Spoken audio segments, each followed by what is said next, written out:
to these plants. Who's interested? Who avoids them? And he found a tremendous amount of visitors, different kinds of visitors to these flowers. Now, he's not saying they're all pollinators, because pollinators would actually carry pollen from one to the next to the next. He's calling them visitors, but you can see everybody's interested in these plants. Daytime, nighttime, different kinds of moss, different kinds of butterflies, even hummingbirds, as some people told me. So, this is great information. This is a great study that was done thanks to the modern equipment that we knew of as videotapes. And then this. I got a call from another enterprising grad student, this one at the University of Georgia, named Scott Markwith. And he wanted to study the genetics of this plant. So I sent him all my information about the different populations that I knew about. So he could go there, he could gather the leaf material that he needed and run the tests, run the DNA tests to look at the genetics. And he published a series of papers in some very impressive journals, like this one in the American Journal of Botany.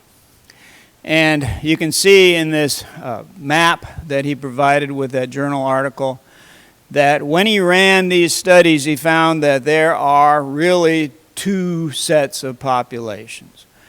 There are the ones in Alabama and into western Georgia, say up to the Flint River, and then there's a gap genetically.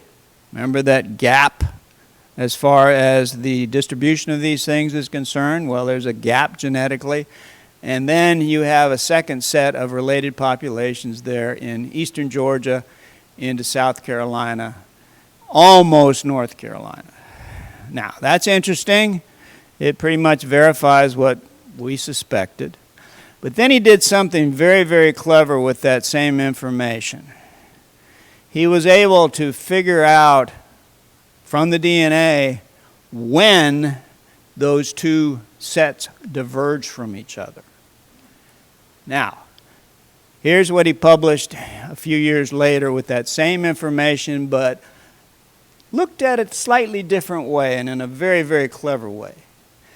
Now, what he found, again, are populations in Alabama and western Georgia that are related. There's the gap, et cetera, et cetera. But look down below.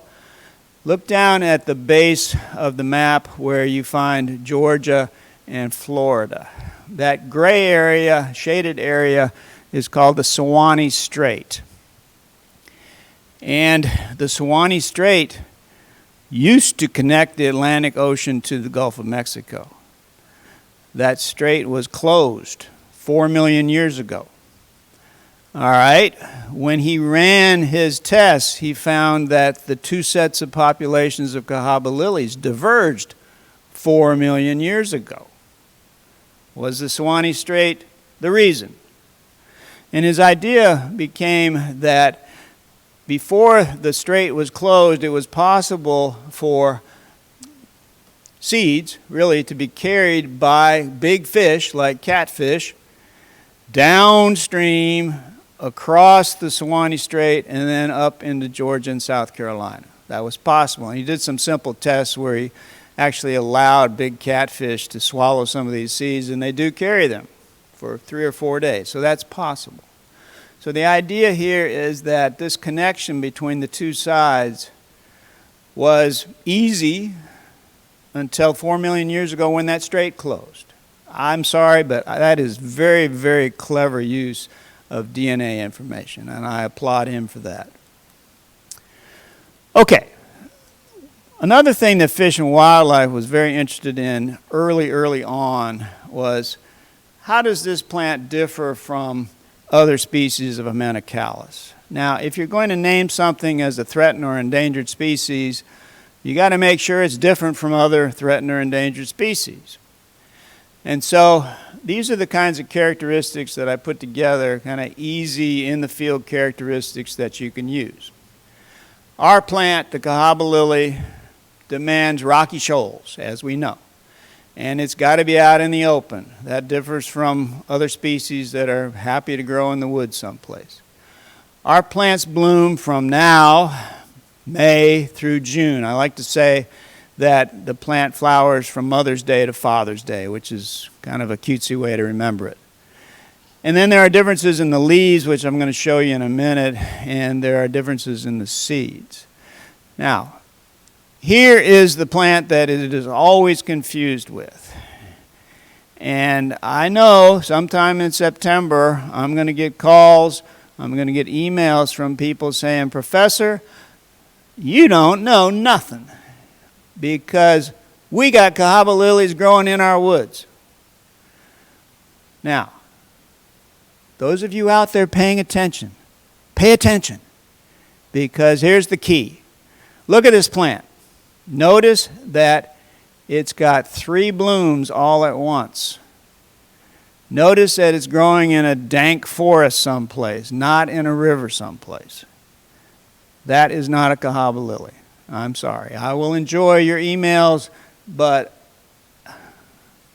and try not to be mean. That's right. I'll try not to be mean. Okay, now let's look at the characteristics. Over on the left are leaves of the aforementioned swamp lily, as I call it. Cahaba lily leaves are on the right-hand side. They're longer, they're more pointed, they're a little skinnier, and when you feel them, and again, if you're out on the river, do this. Take a leaf and squeeze it. It'll feel succulent to you.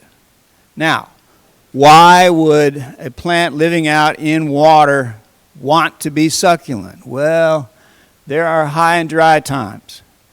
And so this plant is well adapted to retaining that moisture within its leaves when water levels have dropped.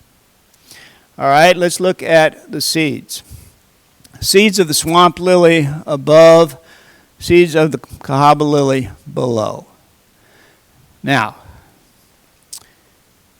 I don't know about you, but you don't get many light bulb moments in your life. And when I looked at this picture, when I took this picture and then I looked at it, I thought, well, yeah, the ones at the top, the swamp lily seeds are rounder. The ones below, the Cahaba lily seeds, are bigger and they're fatter. What would happen if I then put those same seeds in a beaker of water? And that's the light bulb. Seeds of the swamp lily float, seeds of the Cahaba lily sink. All right, that's kind of cool, but what does this mean to the plants themselves? Well, it's very important. It's essential to their survival. Cahaba lily seeds sink to the bottom around the mother plant.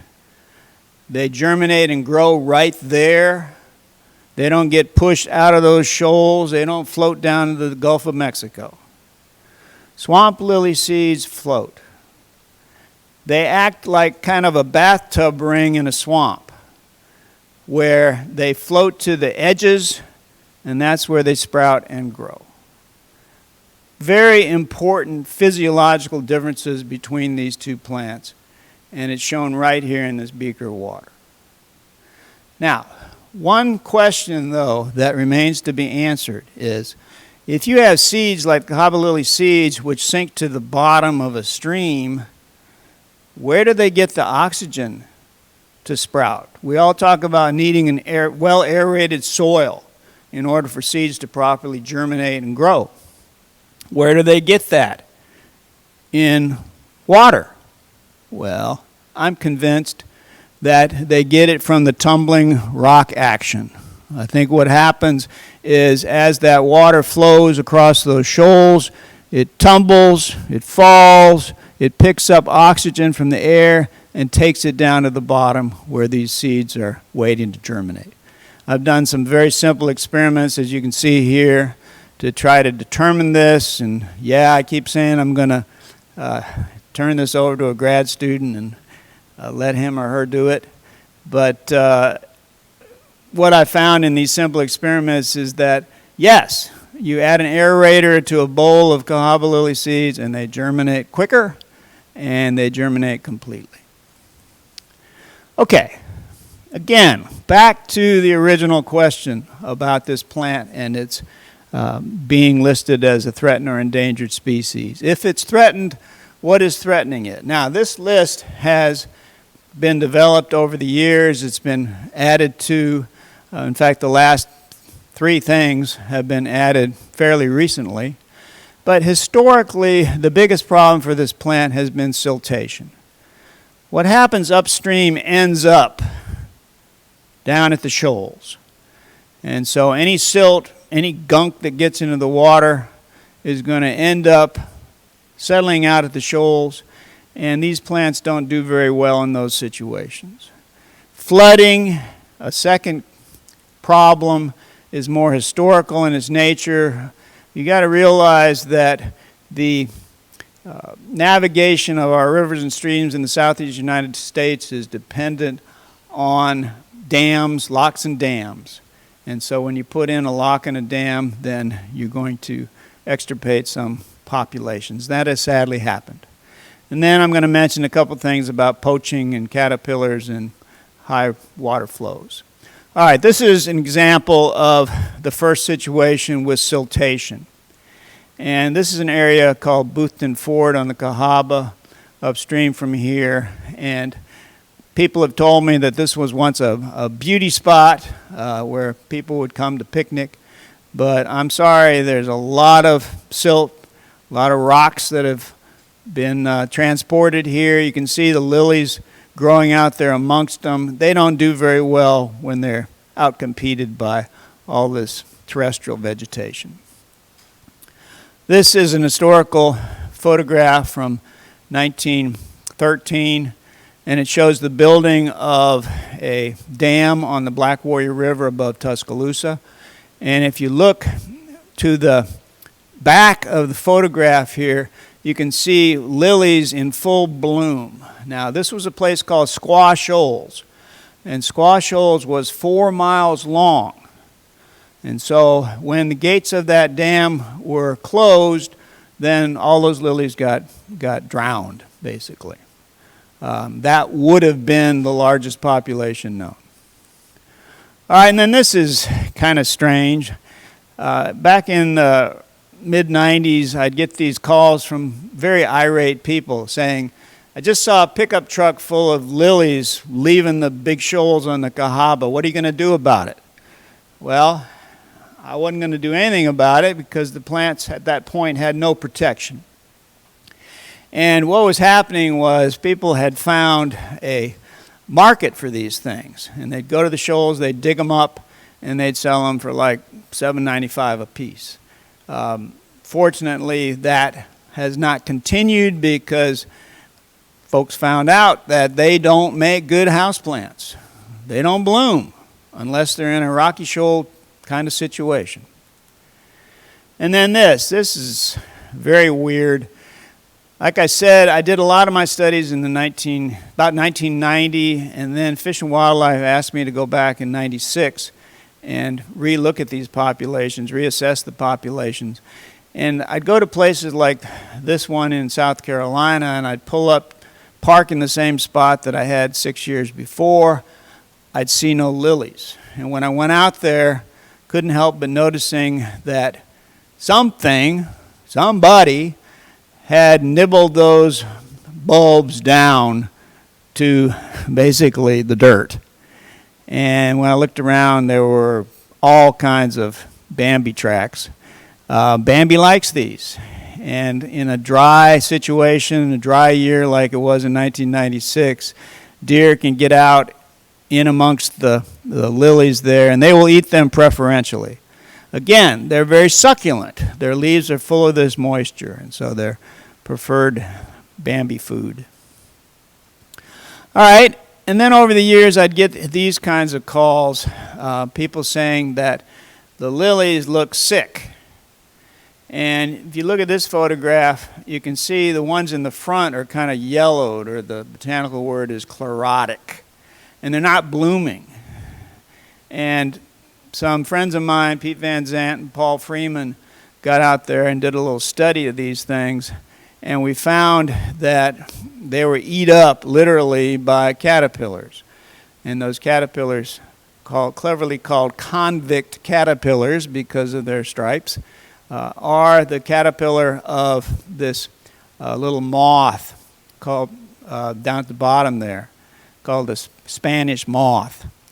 And the preferred food for baby caterpillars of the Spanish moth is another lily. It's called an Adamasco lily. It's closely related to the Cahaba lily, but it grows in terrestrial situations along stream banks. And so what happens here is mama moth gets confused, and she lays her eggs on the leaves of these lilies living out in the middle of a stream. And when this happens, of course, the water levels come up, the baby moths are drowned. I mean, their natural instinct is when they're ready to pupate, they go down the leaf, and when they go down the leaf, they end up in the water. All right, and then this. And some of you are going to be disturbed by some of these photographs. I know I am. But one of the big problems in the upper Cahaba and other upstream places is high water flow, especially during the winter times. And so the water just comes rushing through these areas, and it knocks down trees. And in the case of the Cahaba lily, this is a very sad picture. In this situation, lilies have actually been dislodged. I mean, a whole bunch of lilies, maybe 20, 30 lilies, all tied together by their roots, have become dislodged and moved downstream and caught up in the brushes along the stream bank. Very, very destructive, and again, based on high flood situations upstream. All right, let's end with some happier stuff. This plant, this Cahaba lily, has become a symbol, really, for the wild and crazy rivers and streams of the southeastern United States. And here we have, for example, a silly-looking person standing next to a mural at the Birmingham airport.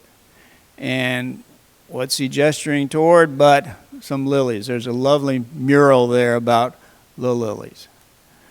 You travel a short distance south of Birmingham. There's Helena, Alabama.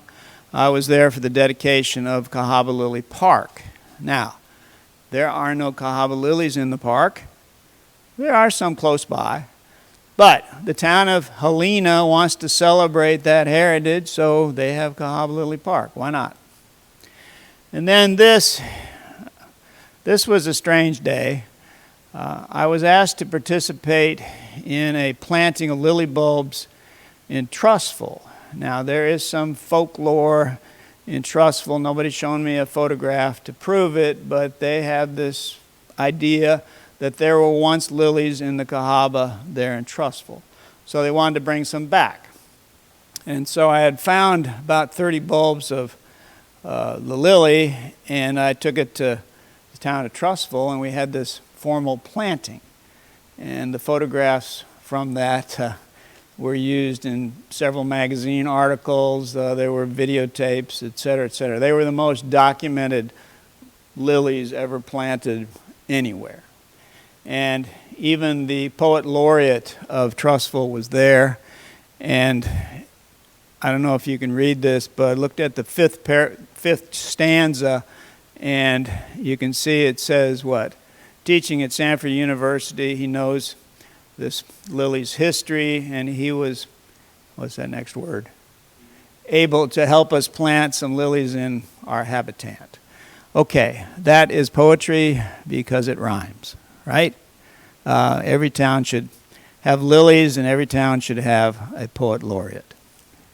And then this. I came to a screeching halt one evening in downtown Homewood because there was this life-sized fiberglass cow that had been painted with lilies. And I got to say, the artist was botanically correct. I inspected each one of those lily flowers, and they are spot on correct. All the parts are there.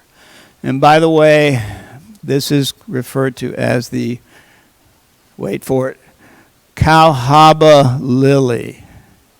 All right, both of you groaned. Oh, shouldn't show this.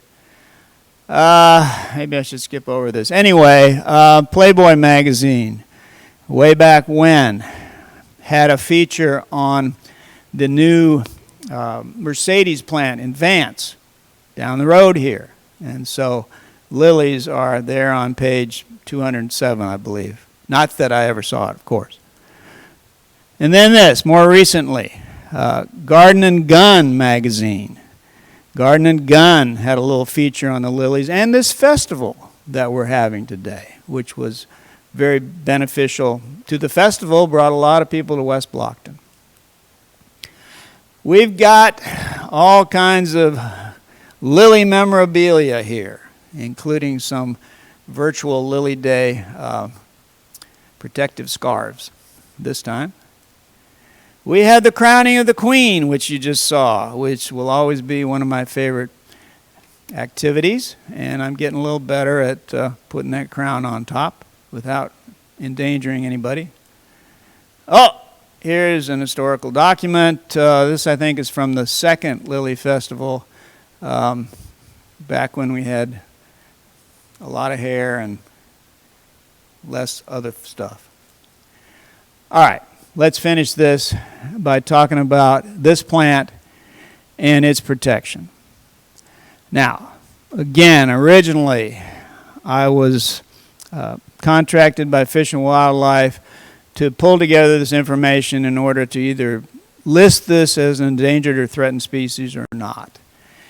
And to answer this first question, I have to say we got too many of them. It would be very, very difficult to list this as an endangered or threatened species with 75 populations, and some of them are huge. At the state level, we have no protected list of species for the state of Alabama.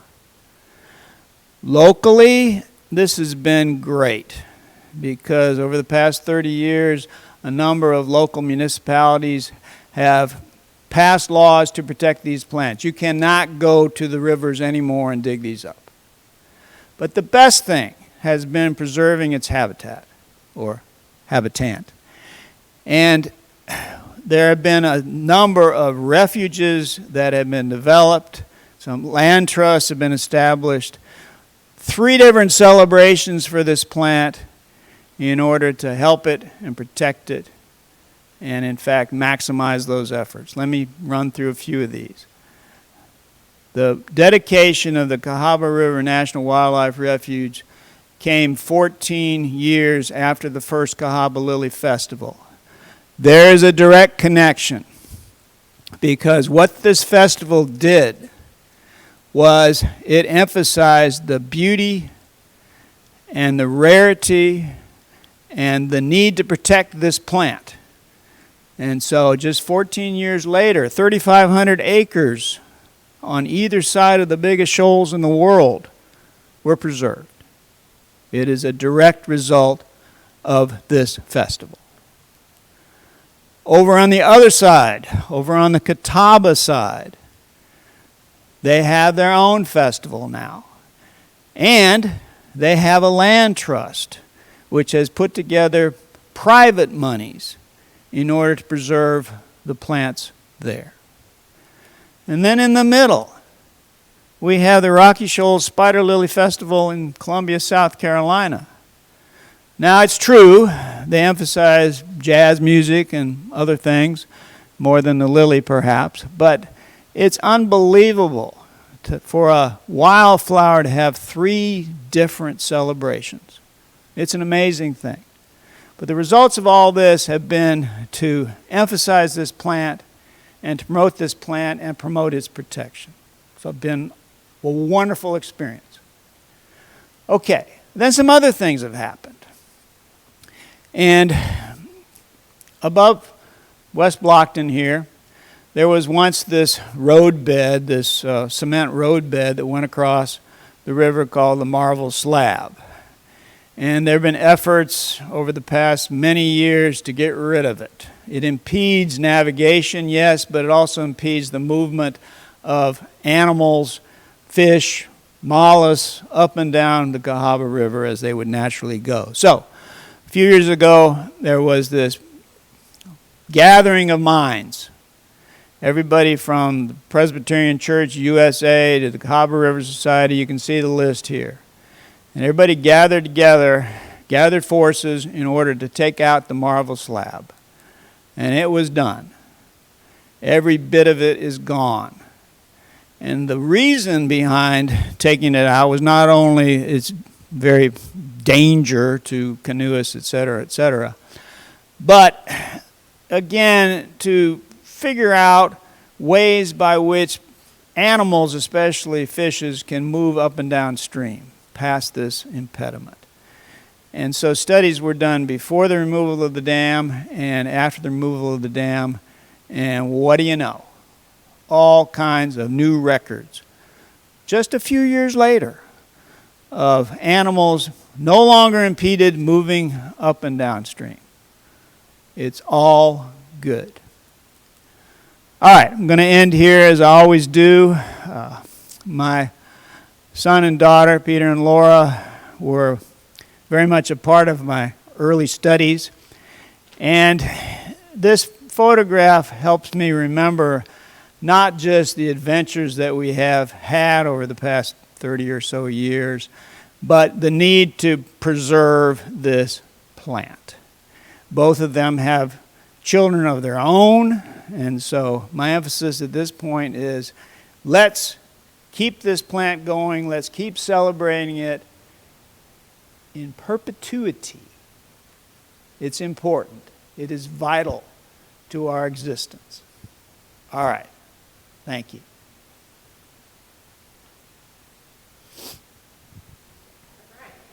As always, What? we're going to feed you.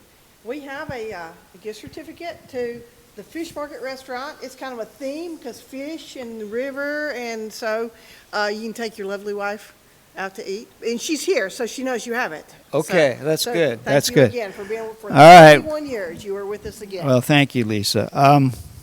This is, it's always a treat, and all I ever ask is some of those, those little cocktail weenies. We got, oh, right, okay, then life is perfect. Thank you. Thank you, Dr. Davenport. Usually at this point, the room would be filled with clapping, possibly cheering.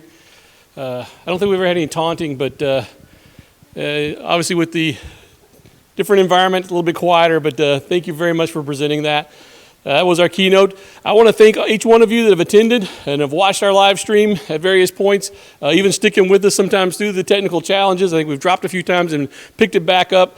I also want to apologize if you joined a little late thinking you were going to catch Dr. Davenport at the beginning of his and caught him later into it. We did end up not getting to see Mr. Steve Northcutt in the Nature Conservancy because of the technical challenges we had there with the audio coming in.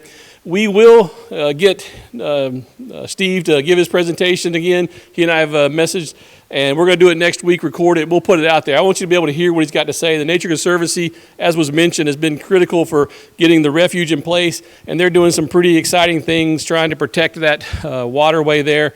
And so I'd love for you to be able to hear what Steve has to say.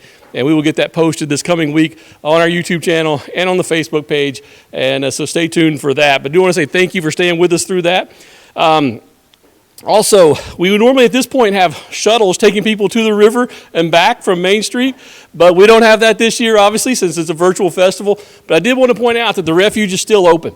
It's a beautiful time to be getting out anyway, and you can do it in a way that's allowing for social distancing. And the refuge is open from sunup to sundown each day. And so I encourage you to find a chance to get out to the river and to see the lilies that are there, even if it's not today. Also wanted to point out, we've mentioned a couple times, but our shop, we've highlighted that. And we have the, they have the bandana featured. They were just asking me if I wanted my bandana. I left it back there. But I want to call your attention to that. And So definitely, we generally have a donation bucket sitting back next to the free lunch that is available for people at the festival, and we use that money to help maintain the building here, the Cahaba Lily Center, as well as to present the Cahaba Lily Festival each year.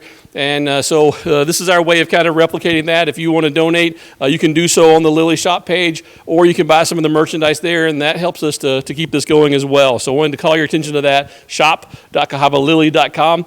And next year, third Saturday in May, I'm an optimist, and I expect we will be having the festival in the normal format. I guess the next several months will let us know more clearly what that looks like, but our intention is next May, third Saturday in May. Mark your calendar now, Cahaba Lily Festival here in West Blocton. We're going to end with a couple of views of the lilies, and this will end our presentation today. We did send out some canoers this morning. We got a couple of pictures there, and we're going to show those, just a very small snippet as they were just out canoeing. And then we're going to show the Cahaba Riverkeeper drone video again. If you missed that earlier in the presentation, you'll get a chance to see that here, and we will end after that's over. Thank you for attending, and hopefully see you next year, third Saturday in May.